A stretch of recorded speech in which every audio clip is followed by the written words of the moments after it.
Hi friends, வணக்கம் and welcome to SS தமிழன் channel. உங்களுக்கு எங்கள் சேனல் பிடிச்சிருந்துச்சுன்னா சப்ஸ்கிரைப் பண்ணுங்கள், பக்கத்தில் உள்ள பெல் ஐக்கானை மறக்காமல் கிளிக் பண்ணுங்கள். இன்றைக்கி நம்ம வீடியோவில் தெனாலிராமன் கதைகளில் குதிரை விற்ற கதை, இந்த கதையை தான் பார்க்க போகிறோம். வாங்க வீடியோக்குள்ளே போகலாம். ஒரு தடவை தெனாலிராமனுக்கு உடல்நிலை ரொம்ப மோசமாக இருந்துச்சு. வைத்தியரும் வந்து பார்த்துட்டு வைத்திய செலவு நிறைய ஆகும்னு சொல்லிட்டு போயிட்டாங்க. வைத்திய செலவுக்கு தெனாலிராமன்கிட்ட கொஞ்சம் கூட பணம் இல்லை. அதனால் அந்த ஊரில் வட்டி கொடுக்குற ஒரு சேட்டை போய் பார்த்தாரு.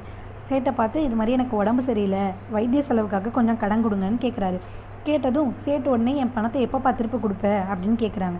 கேட்டதும் தெனாலிராமன் என்ன சொல்கிறாருன்னா, என்கிட்ட உயர் ஜாதிய அரேபியா குதிரை ஒன்று இருக்குது, நான் நல்ல விலை போகும், எனக்கு உடல்நிலை சரியானதுக்கப்புறம் குதிரையை விற்று உங்ககிட்ட பணம் தந்துடுறேன் அப்படின்னு சொல்கிறாரு. அந்த தெனாலிராமன் சொன்னதை நம்பி சேட்டும் பணம் கொடுத்துட்றாரு. பணத்தை வாங்கிட்டு தெனாலிராமன் வைத்தியர்கிட்ட போய் சிகிச்சை செஞ்சு சீக்கிரமாக குணமும் ஆகிடுறாரு.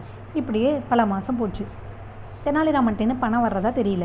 அதனால் சேட்டு தெனாலிராமனை பார்க்க புறப்படுறாரு.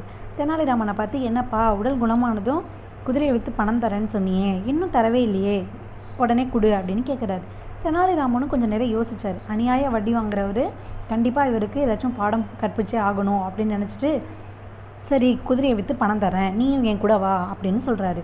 அவரையும் அழைச்சிட்டு பக்கத்து ஊரில் நடக்கிற ஒரு சந்தைக்கு புறப்படுறாங்க. குதிரை கூடவே ஒரு பூனையையும் எடுத்துகிட்டு போகிறாரு தெனாலிராமன். சந்தையில் தெனாலிராமனோட பளபளப்பான குதிரையை பார்க்க பெரிய கூட்டமே கூடிருச்சு. அப்போது ஒரு பணக்காரர் தெனாலிராமனை பார்த்து, உன் குதிரையோட விலை என்னப்பா அப்படின்னு கேட்குறாரு. அதுக்கு தெனாலிராமன், இந்த குதிரையோட விலை ஒரு பவுன் தான், இந்த பூனையோட விலையோ 500 பவுன், இந்த பூனையை யார் வாங்குறாங்களோ அவங்களுக்கு தான் இந்த குதிரையை கொடுப்பேன் அப்படின்னு சொல்கிறாரு. தெனாலிராமனோட பேச்சு அவருக்கு ரொம்ப வினோதமாக இருந்தாலும் குதிரையை வாங்கணும் அப்படிங்கிற ஒரு ஆவலில் 501 பவுன் கொடுத்து குதிரையையும் பூனையும் வாங்கிட்டு போயிட்டாரு. அப்புறம் சேட்டுக்கிட்ட தெனாலிராமன் 1 பவுனை கொடுக்குறாரு. ஆனால் 1 பவுனை சேட்டு வாங்க மறுக்கிறாரு.